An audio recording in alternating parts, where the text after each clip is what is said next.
Our October tip is about timing. And usually when we're thinking about communication, we're thinking about the language that we're using, but we also have to think about how time affects our communication. For example, when we're speaking to people, we expect them to interrupt themselves or use like, so as pause words. We know that people are making up what they are saying on the spot. So we're more forgiving about mistakes, about errors, about repetition or backtracking or starting over because speaking is made in the moment. But writing, we're not as forgiving because we expect that when you send us a written message, there's some crafting.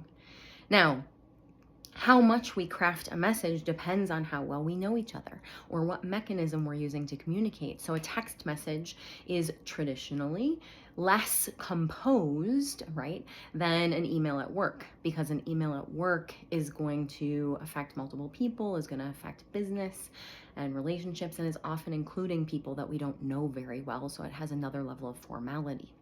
But both written messages, we expect people to check the spelling so that even if you mess up on a text message, you might send a correction right away, just so that the other person knows that you know that that wasn't the word that you meant.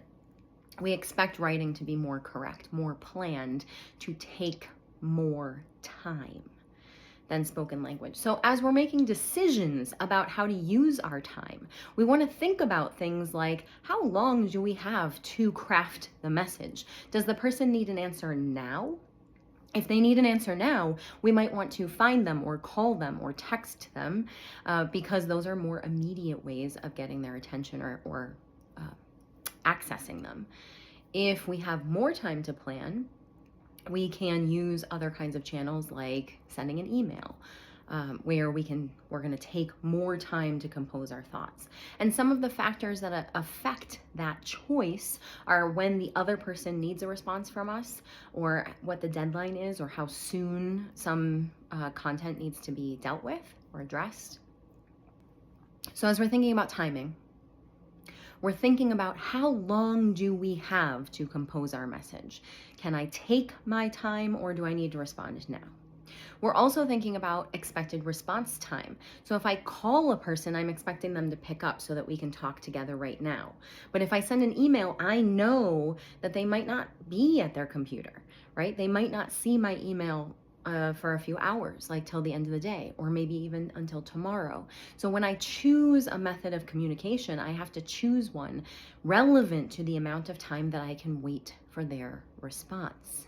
The last piece that we want to consider related to time is how our response time affects our relationship with our audience.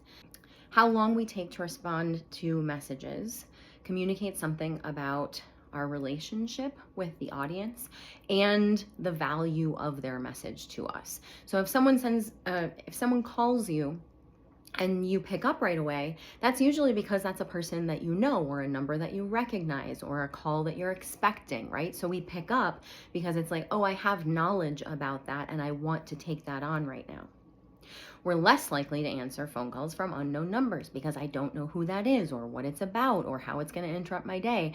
And I'm just going to let that go to voicemail so I can see if that's something I can delete, or if I need to pick that up and deal with it later. When we send emails to each other at work, many people are expecting a response by the end of the day. But we have to keep in mind that we don't always know how other people's work lives go. We want to make sure that in our email communication or our written communication, we're providing people with timelines for when we expect certain things to be done, or when they have to be taken care of by.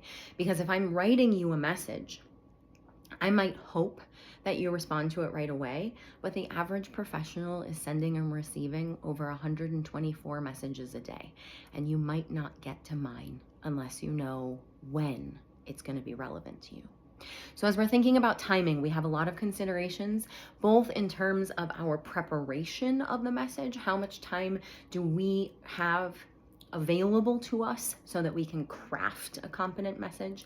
How much time can we wait for our audience to respond to us? Those things are going to affect how we choose to communicate with the other person. And then being aware of and paying attention to How we respond to messages, or when we respond to messages, send signals to other people about how important either the message content is or they are in terms of our relationship with them. So the sooner we respond, the more important the message content or the person, and the longer we take to respond, the signal that we're sending is that that message content is less important or has a clear deadline, or the relationship is less important, right? That we don't know that person, or we're not sure about interacting with that person. So how long we take to respond to a message also affects our perception of trust in communication. It's a lot to think about in terms of time, and I will dig into these ideas more in the blog posts, which you'll be able to find online.